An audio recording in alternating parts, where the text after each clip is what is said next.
Hey, what's up, everybody? It's Chris Distefano, aka Christories Distefano. I'm a stand-up comedian, and today's history video is about Christmas. Ooh.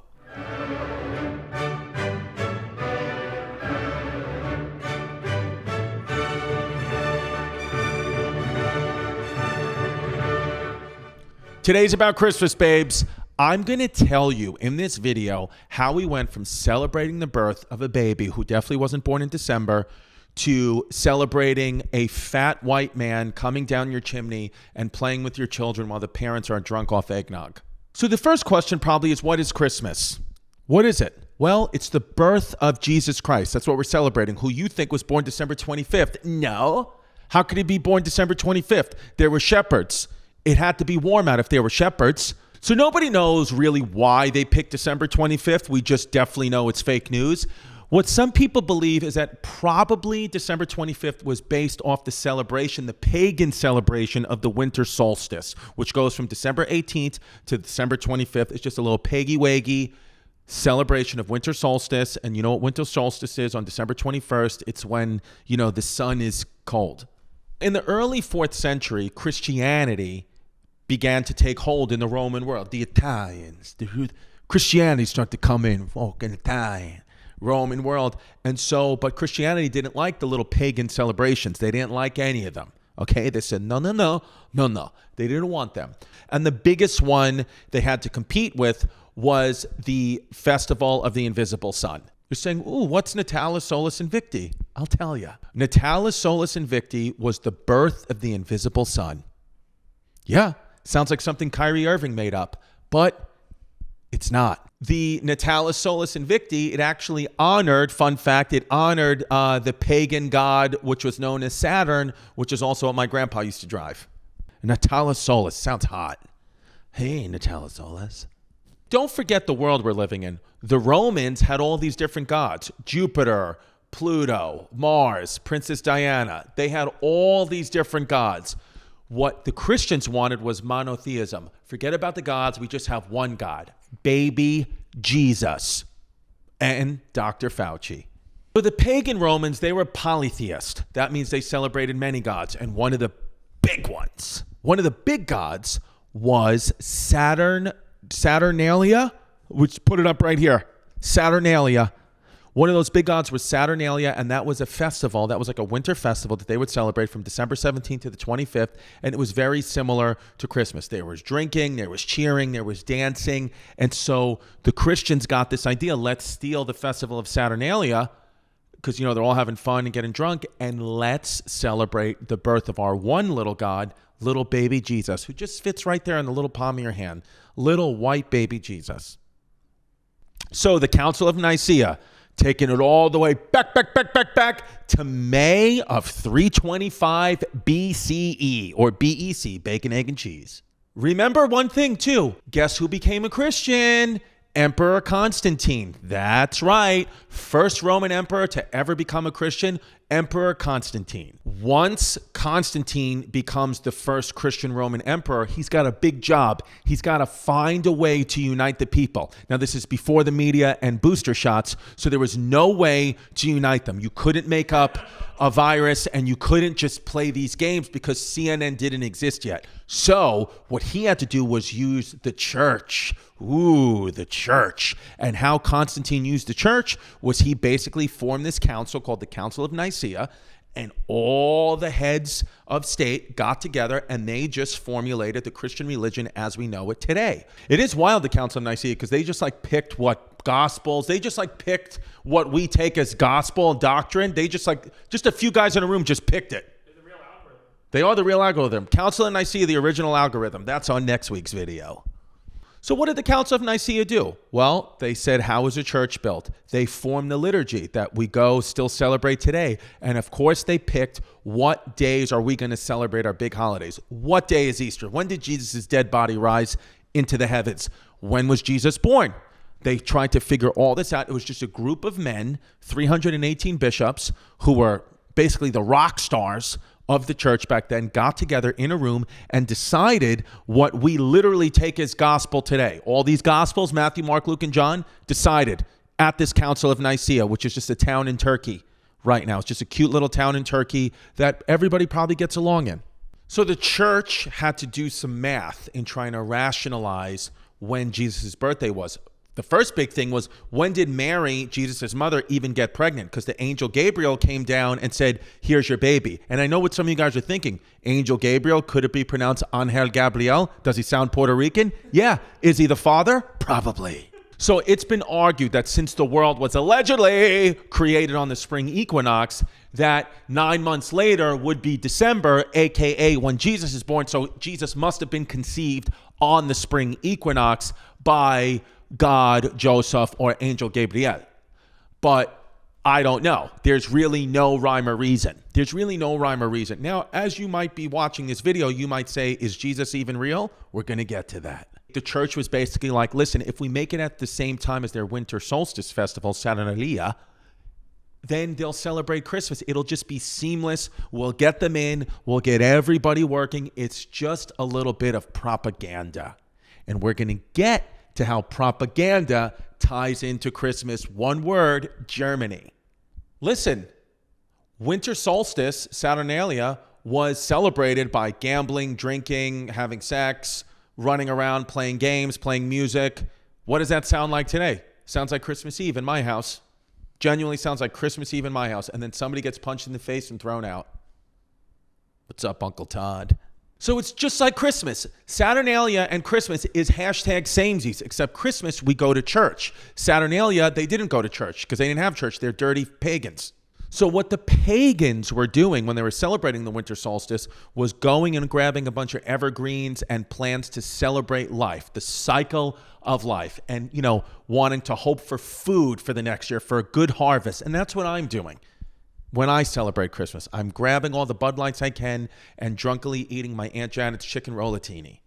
Now we get to my favorite people, the Germanic tribes. Heide, Schweide, Heide. What the Germanic tribes started to do is light the Yule log, which we still do, and decorate the evergreens. Hello, the Christmas trees. You see how smart Germans can be and how thoughtful and festive? I know because of the history of Germany, you want to be mad at Germany, and I understand. But if you want to get rid of Germany, then unfortunately, you're going to get rid of Christmas because the Germans invented it in the 16th century. Oops. I didn't know that. Oh, did we invent Christmas? Yes. So deal with our other atrocities. Because at least you got Christmas out of it. It's widely believed that 16th century Protestant reformer Martin Luther, my second favorite Martin Luther, is the first one who started to put candles on the tree. That's the guy who was credited with that. He added the candles to a tree and made a celebration that still goes on today. He was the first one to do it. My second favorite, Martin Luther. You know that I love Martin Luther King. I wish that this Martin Luther was shot outside a hotel in the South. Now let's get to my favorite part, everyone's favorite part, Santa Claus, aka Tim Allen. Nobody really knows officially where it came from. What a lot of people think, though, is Santa Claus was based off the medieval festival of St. Nicholas of Myra. There was a medieval festival of St. Nicholas of Myra, and what the festival was a St. Nicholas would come and give gifts to the children. I know what you're thinking. Who'd be the perfect person to play the real St. Nicholas? Michael Jackson. So how did St. Nicholas first enter American culture? Well, he came in the late 18th century when the Dutch families, because don't forget, the Dutch used to rule the American continent, okay? The Dutch were here. They were in New York. They were in all these 13 colonies. The Dutch were here with their wooden shoes, and they were the first ones to come up with this Santa Claus idea that would actually celebrate his death, which was, I believe, some people believe to be on December 6th. Dutch families used to gather to honor the death of Sint Nicholas. They would call him Sint Nicholas because they speak freaky deaky Dutch. And to shorten that, they would shorten it with Sinterklaas. Sinterklaas for short, and that's how we came up with Santa Claus, because the Dutch don't know how to speak. So we came up with Santa Claus. And so Santa Claus really came in about the late 18th century. And Santa Claus from here, things get wild. The Santa Claus, oh, you thought Santa Claus had a bag of toys in his sack? Well, he didn't. You know me. I'm Christories Distefano. I'm not going to talk about Santa Claus without talking about war.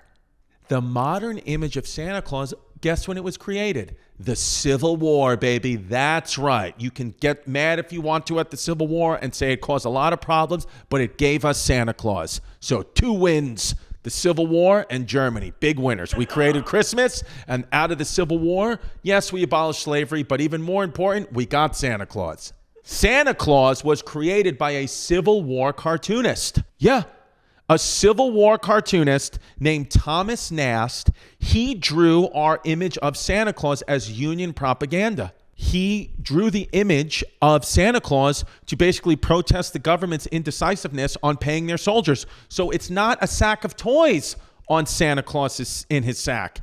It's enlisted men. It's a sack of enlisted men. That's what it's supposed to be. Just a nice sack of enlisted men on his back to protest the government's indecisiveness on paying. I bet you didn't know that. Santa Claus's sack. That's a good name for a porn. He's holding a dress sword and a belt buckle to represent the army. Cool, kit. The toy horse, that's a callback to the Trojan horse, representing the treachery of the government. And he's got a pocket watch to show that the United States Congress is running out of time to pay the Army and the Navy. Whoa, look at those factuals. Now, where did we get Santa flying with the reindeer? Well, it came in 1822. There was a minister, his name was Clement Clark Moore. He wrote a Christmas poem called An Account of a Visit from St. Nicholas, but really we know it as 'Twas the Night Before Christmas. Everyone's favorite Christmas jingle, which has now been replaced by All I Want for Christmas Is You by Mariah Carey.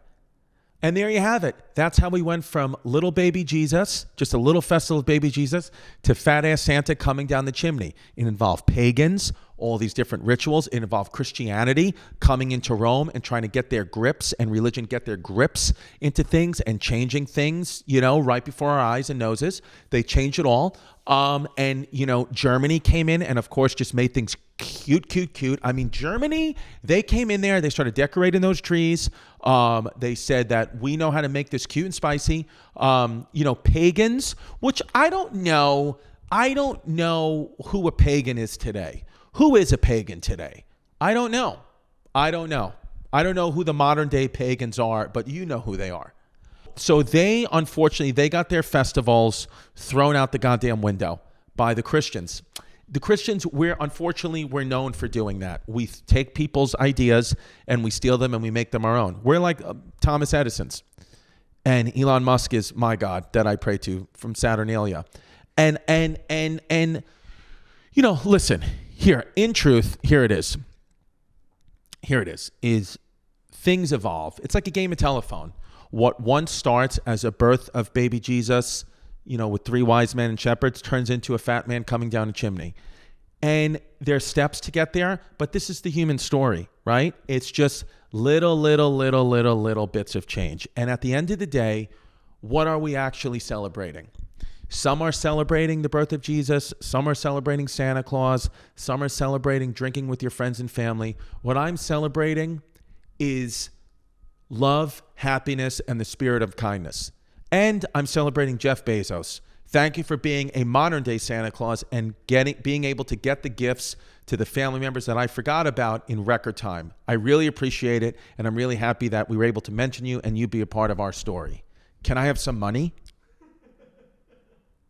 Well, there you have it. That was our Christory Distefano segment all about Christmas. Please like and subscribe to right here. Click that button, youtube.com/ChristyComedy. We're coming at you with history videos every week. Tell us a topic you want to hear about. Tell us the facts we got right, the facts we got wrong. And as always, don't blame it on me. It's Venetia's fault.